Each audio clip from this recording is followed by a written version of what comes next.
Assalamualaikum dan salam sejahtera. Terima kasih kepada anda kerana menonton video ini. Baik, di video ini saya akan berkongsikan kepada anda 3 cara bagaimana kita boleh menjana pendapatan ataupun dalam bahasa yang lain membuat duit di internet dengan menggunakan blog sendiri. Dengan mempunyai blog, kita boleh bukan sekadar hanya berkongsikan informasi, ilmu, pengetahuan dan sebagainya, malah dalam masa yang sama kita dapat menjana pendapatan secara sampingan ataupun sepenuh masa. Anda perlu mengetahui bahawa sudah ramai yang berjaya membuat duit hanya menguruskan blog sendiri dan meraih pendapatan ribuan ringgit sebulan. Baik, 3 cara mudah yang akan saya kongsikan pada video ini adalah: yang pertama, menjual ruang iklan.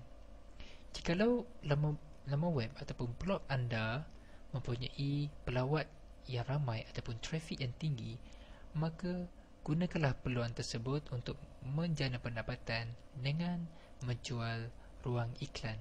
Sebagai contoh, saya menjual satu ruang iklan di atas ini dan juga di sini.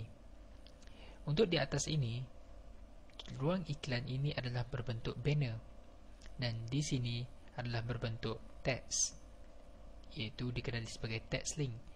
Maka pengiklan yang berminat untuk mengiklankan apa-apa produk mereka, mereka perlu membayar kepada saya dengan jumlah yang tertentu untuk tempoh yang tertentu. Cara yang kedua adalah anda menyertai apa-apa program affiliate yang berkaitan dengan blog anda. Sebagai contoh, kandungan blog saya lebih banyak ataupun berkisar kepada perniagaan internet, iaitu membuat duit di internet. Maka saya join ataupun menyertai program affiliate ebook Google AdSense, yang mana salah satu cara membuat duit di internet.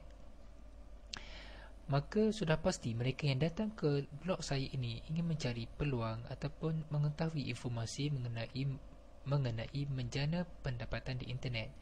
Maka salah satu peluang untuk mereka adalah Google AdSense, dan mereka boleh mengetahui cara-caranya dengan membeli ebook ini. Apabila mereka membeli ebook ini melalui link affiliate saya, maka saya akan mendapat komisen. Itu adalah cara yang kedua, program affiliate. Cara yang ketiga adalah itu cara tidak langsung. Katakan anda baru sahaja melancarkan produk terbaru anda, sudah semestinya kekurangan bakal pembeli. Namun bagi anda yang mempunyai blog dan mempunyai bilangan pelawat yang memuaskan setiap hari ataupun setiap bulan, maka anda tidak perlu bersusah payah mendapatkan trafik ke laman web jualan anda. Sebagai contoh, blog saya ini mempunyai ratusan pelawat setiap hari. Maka dengan mudah saya dapat menarik mereka ke laman web jualan produk ebook saya ini. Apabila mereka klik pada banner ini, mereka akan dibawa ke satu laman web jualan untuk ebook saya ini.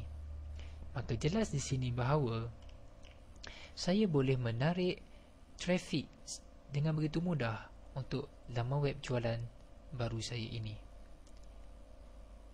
Itulah 3 cara yang ingin saya kongsikan di video ini. Semoga memberi manfaat dan penjelasan kepada anda. Jumpa lagi.